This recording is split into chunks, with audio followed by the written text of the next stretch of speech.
ACHR stock analysis for today and onwards. Is it a buy? I'll be breaking all of it down in this brief short 1 minute video.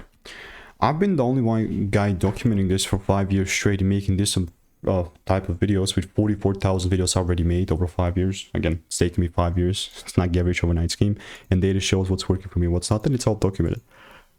With ACHR, the only thing that I'm looking to further do is buy, but you can see like we're freaking on the bleeding edge. The one thing that I'm hoping I see is a full candle close above 1063. We're at 1045 pre-market, so this could be gapping up, but we are gonna see. I don't really doubt that this can give me the confirmation. It's just that I'm not gonna randomly pull it, no triggers here. You can see it all began right here in the lower time frame when the price was far lower. Now we're at 10 bucks, and at the time it was like 8.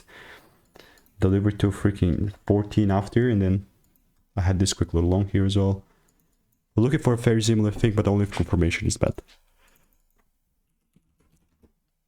You can see with ACHR, I've got 14 receipts in the Discord channel.